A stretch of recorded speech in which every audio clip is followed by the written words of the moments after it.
السلام علیکم دوستوں، آج اس تسلسل کے پارٹ 3 میں آپ کو یہ بتانا چاہوں گا کہ ابتدائی مسلمان تاجروں اور عرب اور فارس بزنس کے لیے، تجارت کے لیے ریشمین کپڑے کی تجارت کی تلاش میں چین کا سفر کرنے آئے تھے اور ایک مضبوط تجارتی تعلقات قائم کرنے میں کامیاب ہوئے تھے۔ یہ سفر بہت خطرناک طے کر کے وہاں پہنچے تھے۔ یہ صدیوں کے سفر جاری رہا تھا۔ اس سے مسلم تجارتی برادریوں کو بہت معاشی ترقی اور فائدہ پہنچا تھا۔ اسی کے اضافے کے لیے مستقل مسلمانوں کا آنا جانا چین میں عام ہو گیا تھا، خاص طور پر شانزے پروونس یعنی صوبے کے قدیم شاہی شہر چنگان، موجودہ زیان میں شاہراہ ریشم کا مشرقی، سمندری اور زمینی سفر کر کے سلک روڈ کے ذریعے، بندرگاہ کے ذریعے شہروں میں سفر کرتے آئے تھے۔ یاد رکھیے گا، گانگزوا یہ الزیتون کے نام سے عرب میں کہا جاتا تھا۔ الزیتون کو اگر ہم چائنیز روایتوں میں جا کے تلاش کریں گے تو کبھی بھی ہمیں چائنیز زبان میں عربی زبان نہیں ملے گی، اور ہم یہ سمجھیں گے کہ چائنیز زبان میں چائنیز بات ہو رہی ہے، یقیناً چائنا کی بات ہو رہی ہے۔ در حقیقت اسے الزیتون کے نام سے بھی مشہور عرب میں کیا گیا۔ کانٹن یہ اس کا ایک حاجی کا نام ہے۔ جیسے کہ مسلمان آباد ہوئے تجارت کے نظام کے ساتھ ساتھ پورے چین میں، اسی میں بڑے بڑے پیمانے پر مسلم ممالک اس سے رجوع کرنے لگے اور عرب کی تجارت کا نظام بہتر ہونے لگا، اور اندرونی معاملات چلانے کے لیے، مساجد بنانے کے لیے اور قاضی یعنی مسلم جج مقرر کرنے کی اجازت دینے کے لیے تیزی سے پیش رفاقت ہوئی تھی، اور اسلامی شرعی قانون کے مطابق فیصلہ کرنے جب 755 عیسوی میں ایک فوجی کمانڈر ایندوشان نے شہنشاہ سونونگ کے خلاف بغاوت کی تو عباسی خلیفہ ابو جعفر المنصور سے فوری درخواست کی گئی، جس نے فوری طور پر 400 سپاہیوں کا دستہ روانہ کیا، جس نے آخر کار بدامنی کو ختم کیا اور شہر پر دوبارہ قبضہ کر لیا تھا۔ دوستو، بہت سے عباسی جنگجو جنہوں نے شہنشاہ کی مدد کی، انہوں نے چین میں قیام اور آباد ہونے کی دعوت کو قبول کیا تھا۔ چینی بیویوں سے شادی کی، اسی طرح اسلامی شخصیت کو برقرار رکھتے ہوئے چینی معاشرے کا ایک اہم کردار ادا کرتے ہوئے اسلام کو چین میں قائم کر سکے تھے اور اسے فطری عمل کرنے میں کامیاب ہو سکے، اور مسلم آباد ہوئے اور آبا و اجداد مشترکہ نسب اور نسل پر زور دینے لگے۔ یہ آبا و اجداد بول چال میں صدیوں سے ہوئی کے نام سے جانے جاتے تھے، اور انہوں نے دنیا کی تمام مسلم اقلیتوں کو سب سے طویل عرصے تک زندہ رہنے والی اور نایاب ترین اقلیتوں میں سے ایک کی بنیاد رکھنے والوں میں سے یہ ایک تھے۔ اس نمونے کا تذکرہ، اس کہانی کا تذکرہ مندرجہ ذیل قرآنی آیات میں واضح طور پر کیا گیا ہے۔ اے انسانوں، ہم نے تمہیں ایک مرد اور عورت کے ایک جوڑے سے پیدا کیا اور تمہیں قوموں میں، قبیلوں میں بنایا تاکہ تم ایک دوسرے کو پہچان سکو۔ قرآن 49.13۔ چین میں رہنے والے مسلمانوں کے ذریعے تیار کردہ اسلامی معاشرات چینی ازواجی فنون کے ابتدائی دنوں سے ہی موجود تھے۔ شاولن کی جنگی نظام کے مقابلے میں لڑائی میں شاولن کی شرکت کا سب سے پرانا ثبوت 728 عیسوی کے ایک اسٹیل میں موجود ہے، جو موقع کی تصدیق کرتا ہے۔ 610 عیسوی کے آس پاس ڈاکوؤں سے شاولن خانقاہوں کی دفاع اور اس کے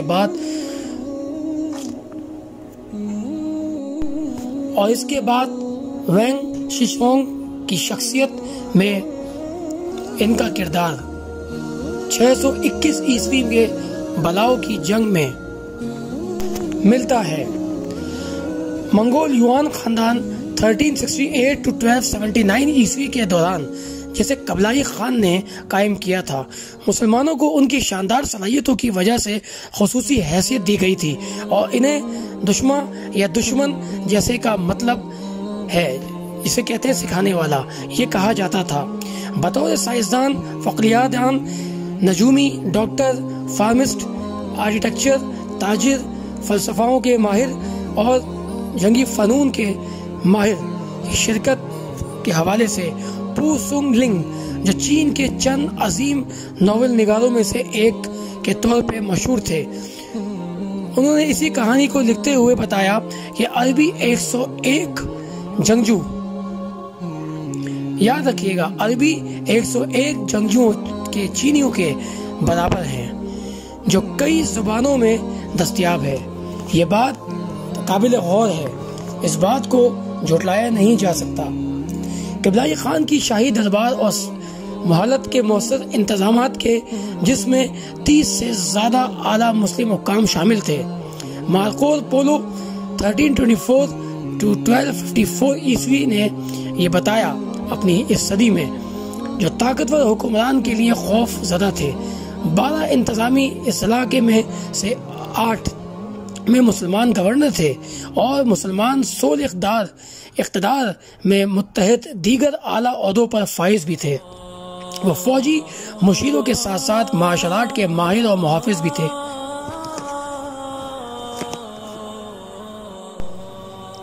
شانسے میں مشہور رصدگاہ کی تعمیر اور اس کے چلانے کے کام میں بھی شامل تھے۔ بہت سے مسلمان مقروض جو تنازعی طور پہ یا اخلاقی طور پر مضبوط ہوتے چلے گئے اور اہم خلا کو بھی پور کرنے میں کامیاب ہوئے۔ چینی ضرورت پر رد عمل ظاہر کیا اور تمام شعبوں کو شاندار کارکردگی کے مظاہرے کے ساتھ اسے نبھاتے رہے۔ 2 ماہرین جنہوں نے ہوئی مسلم توپ بنائی، معرفی کے اللہ علاؤدین تھے، جن کے بعد نائب وان ہو نام تبدیل کی وضاحت دیتے والا ایک شخص گزرا، جس کے عہدے کی ترقی دی گئی، جو 3000 کی فوج کے دوسرے کمانڈر بھی تھے۔ 7000 آدمیوں اور شام کے اسماعیل، جو ہوئی مسلم کی توپوں کی تیاری میں چیف سپرڈنٹ بنے تھے۔ ان مسلم تحقیق ماہرین اور معاشراتس کی بنائی ہوئی توپیں وان خاندان کے دور میں صوبہ ہوئی میں حسنگ ہا قلعے کے گولہ باری کی تعینات کے لیے بھی استعمال کیے گئے۔ ماہرین کے طور پر بارود استعمال کرنے والی ابتدائی افراد میں بھی ان کے نام شامل تھے۔ آج یہ بات ثابت کی گئی ہے اس ویڈیو میں کہ مسلمانوں کا کردار کتنا عظیم برتر تھا ہر شعبے میں۔ دوستو، آج جو تاریخی ویڈیو کے اوپر جو انفارمیشن آپ کے سامنے پیش کریں گے، وہ آپ کے لیے بہت منفرد ہونے کے ساتھ ساتھ آپ کے لیے انفارمیٹیو بھی ثابت ہوگی۔ سید عمر شمس الدین، جو سید الجل کے نام سے جانے جاتے تھے، جو ایک عظیم شخصیت اور پیغمبری اولاد مانے جاتے تھے، یوان خاندان کی کامیابیوں میں بہت زیادہ حصہ ڈالنے والوں میں سے ایک تھے اور اپنے بیٹے ناصر الدین کے ساتھ مل کر فعال طور پر مذہب تبدیل کیا تھا۔ دعویٰ بنایا جاتا ہے کہ ہزاروں لوگوں کو اسلام قبول کرنے میں بھی ان کا ہاتھ تھا۔ ایک نوجوان لڑکے کے طور پر انہوں نے اپنے والد بخارا کے بادشاہ نے یرغمال بنا لیا تھا، چنگیز خان کے حوالے کر دیا اور اسے پکنج لے گیا، جہاں اس نے چینی اور عربی دونوں زبانوں میں تعلیم حاصل کی۔ بہت ذہین ہونے کی وجہ سے وہ منگولیا اور چینی دونوں نقاشوں اور زبانوں میں مہارت رکھنا شروع کر دیتے تھے۔ 1271 عیسوی میں انہوں نے قبلائی خان کے نے یونان کے گورنر مقرر کر کے انہیں اس شہر میں بھیج دیا۔ شہزادہ حسنگ ہینگ کے لقب سے نوازا۔ اس نے تعلیم، چینی قانون اور ریاضت اور اس کے تمام دوسرے اطراف کے علموں کو بھی بہتر بنانے پر نئی روشنی ڈالی تھی، اور ایک دیانتدار مسلمان ہونے کے باوجود یونان کے کنفیشنزم کے مندر قائم کرنے والے پہلے شخص بھی تھے۔ کنفیشنزم وہ مذہب ہے جس میں کوئی خدا کا تصور نہیں ہے۔ شمس الدین نے 3 قسم کے قدیم چینی کتابوں کا مطالعہ کیا جنہیں تبدیلیوں کی کتابیں کہا جاتا ہے، جو کہ 909 قبل مسیح سے منسوب کی جاتی ہے، جسے آج صرف چند اسکالرز ہی سمجھتے ہیں۔ شمس الدین تائی سائی یان اور یونگ کے علامت کے ابتدائی کے لیے ذمہ دار سمجھے جاتے ہیں۔ یہ ایک قدیم تصور تھا جو ڈاؤسٹ فلسفہ اور کنٹائی قوتوں کے اتحاد کے اصولوں پر مرکوز تھا۔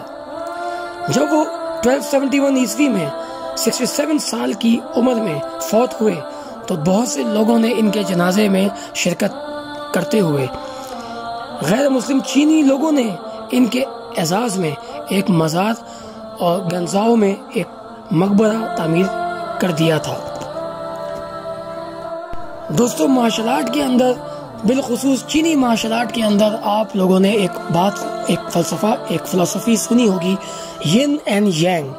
تو دوستو، اس پہ بھی تھوڑی روشنی آج ڈالی دیتے ہیں۔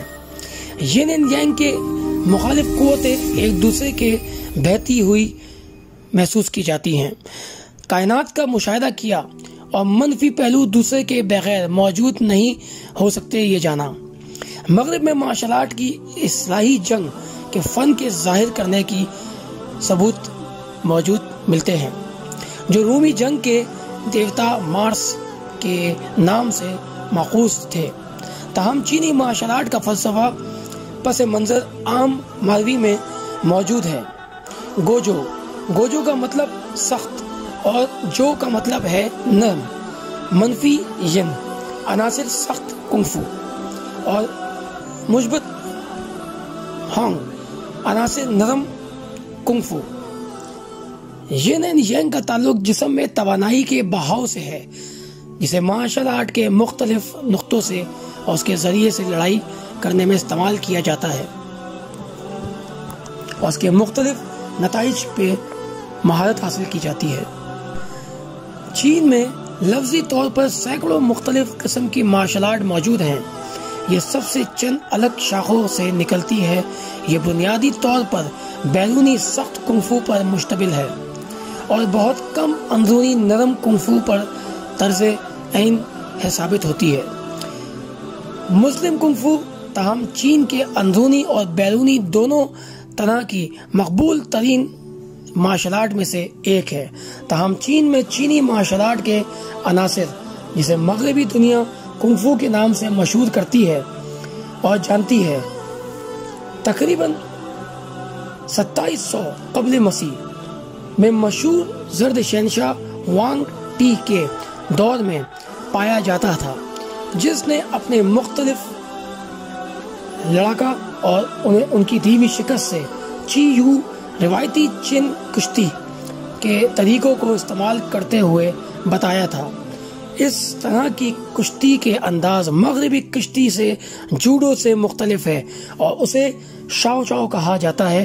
آج کے زمانے میں شاو جاو کے نام سے چائنا میں جانا جاتا ہے۔ اس میں ہاتھ نچلی ٹانگوں میں الجھانا اور لات مارنا شامل تھا۔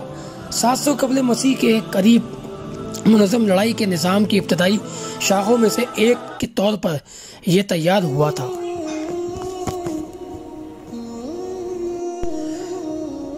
جس میں کنفو کی تناظر ٹیکنیکوں کے نمایاں طور پر ثابت کر کے نمایاں کیا گیا تھا۔ مرحوم گرینڈ ماسٹر چینگ ٹنگ سنگھ، جو شنگ کے نام سے لکھا گیا ہے لیکن وہ سنگھ ہے، 1986 سے 1905 صوبہ ہوئی کے سے تعلق رکھنے والے تھے۔ ہوئی مسلمان شاو جاؤ کے قدیم فن کے چین کے سب سے نمائندوں میں سے ایک تھے۔ گرینڈ ماسٹر چانگ کے ایک سینئر طالب علم میٹ ملکو 5ویں ٹینگ کے مطابق چانگ ٹنگ سنگھ پر حملہ کرنے اور اپنے ہاتھ کو کے بلنڈر میں چمکانے پر ماسٹر مانے جاتے تھے۔ یہ مختلف انداز سے تمام چیلنجرز کو قبول کرتے تھے اور اس صدی میں کئی عرصے تک ناقابل شکست رہے تھے۔ دوستو، مارشل آرٹ مشرق سے قریب سے نکلتا ہوا تحقیق کے مطابق پایا جاتا ہے۔ گہری صوفیانی اور روحانی بنیادیں رکھتے ہوئے کنفیوشیزم، بدھ مت، تاؤزم اور آخر میں اسلام کی عقائد اور فلسفانہ عقائد سے جڑے ہوئے نظر آتے ہیں۔ اسلام نے اپنے پیروکاروں کو ووشو، چینی زبان میں عسکری فنون کے نام سے عمل کرنے اور ایک مقدس عمل کے طور پر اس پر ثقافت حاصل کرنا، مہارت حاصل کرنا، اس پر زور دیا ہے۔ اس کی عکاسی ایک مشہور اسلامی ضرب المشتمل میں ہوتی ہے۔ پیغمبر محمد صلی اللہ علیہ وآلہ وسلم کا ایک قول ہے جس نے مسلمان کو علم حاصل کرنے کی ترغیب دی، یہاں تک کہ چین تک۔ دوستو، ویسے تو یہ ضعیف حدیث کے طور پر پیش کی جاتی ہے، لیکن یہ ایک علمی معیار میں نہیں بلکہ کاروباری معیار میں بات کی گئی تھی۔ روحانی عقائد نے مشرقی سے قریب کی لڑائی کی مہارتوں کو نشوونما اور ایک با اثر کردار ادا کرنے، جیسے آج ہم جانتے ہیں۔ اگرچہ چینی مارشل آرٹ کی ابتدائی 5000 سال سے زائد پرانی ہے، لیکن شاولن مونسٹری کی 1500 سالگرہ کے موقع پر ایک دہائی قابل ایک بڑا جشن منایا گیا تھا، جہاں مختلف جانوروں کی صدیوں سے بغیر مطالعہ کیا جاتا رہا اور ان کی لڑائی کے ٹیکنیکوں کو منفرد انداز میں تیار کرنے کے لیے شامل کیا گیا تھا۔ ہنرمند لڑائی کی ٹیکنیکوں، ان میں سے کچھ شاولن مندر کے اندر آتے تھے، کچھ اندرونی اور بیرونی حصہ پر جسمانی طور پر نقوش بنائے جاتے تھے، جیسے کہ ہزار بت کا حال، یعنی ہزاروں بت والا حال، جہاں تربیت کی دوران بخشوؤں کو ان کی طرف سے کئی سالوں سے چلانے اور ماہر بنانے کا عمل اینٹوں کے ذریعے فرش پر زور لگاتے ہوئے دیکھا جا سکتا ہے۔ لڑائی کی مہارتوں کے مختلف نمونے آہستہ آہستہ انسانی جنگ کے مؤثر شکلوں میں تیار ہوتے رہے۔ زبردست کنگ فو اسٹائل جو چین میں ڈونگ لنگ کے نام سے مشہور ہے، تقریباً 400 سال پہلے منگ خاندان کے خاتمے کی طرف شروع ہوا تھا، جب چین کے مشرقی شانٹینگ صوبے کے ماسٹر وینگ لنگ نے ایک نمازی اور ٹڈی کے درمیان لڑائی کا مشاہدہ کیا تھا۔ پریئنگ مینٹس، یہ انگلش میں آپ بہت عام طور سے سنتے ہوں گے۔ پریئنگ بیسیکلی نماز کے لیے استعمال کیا گیا تھا۔ پریئنگ مینٹس شاولن ٹیمپل چینی زبان میں سیلم تمام چین کے مشہور مذہب اداروں میں سے ایک تھا۔ ماؤنٹ سونگنگشن کے قریب واقع ہے، جو صوبہ ہنگنانگ اور ڈینگ فلنگ کاؤنٹی شہر سے 15 کلومیٹر شمال مغرب میں واقع ہے۔ اسے 495 عیسوی میں شمالی خاندان کے شہنشاہ ساؤ وین 534 to 386 عیسوی کے حکم پر ہندوستان سے آنے والے ایک راہب بت چینی میں اسے فوٹاؤ کے اعزاز میں تعمیر کیا گیا تھا۔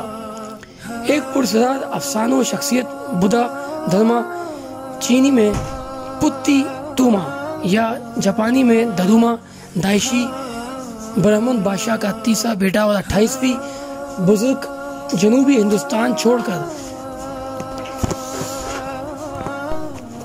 اس سفر میں انہیں اجازت دی گئی کہ یہ لنگ خاندان شہنشاہ وو ٹی کے سامنے 502 سے 577 عیسوی جب بدھی دھرما آخرکار شاولن مندر پہنچے تو روحانی روشن خیالی کی تلاش میں انہوں نے اپنے شاگردوں کو چند بدھی مت کے تبلیغ کرنے کا ایک اہتمام کیا تھا۔ ساتھ ہی انہوں نے سانس لینے کی مختلف ٹیکنیکوں کی مشقوں کو ساتھ اس طویل مدت تک مراقبے کی برداشت کرنے والی صلاحیتوں کو بہتر بنانے کے لیے بھی کام کیا تھا۔ لوگ ان کے بارے میں مارشل آرٹ کا فنون کہتے ہیں، جبکہ یہ سانس کی تعلق کو جوڑنے کے لیے مانے جاتے ہیں۔ بدھ مت کی اس بنیاد کو رکھنے میں چین میں چن کے نام سے اور جاپان میں زین کے نام سے بھی پہچانا جاتا ہے۔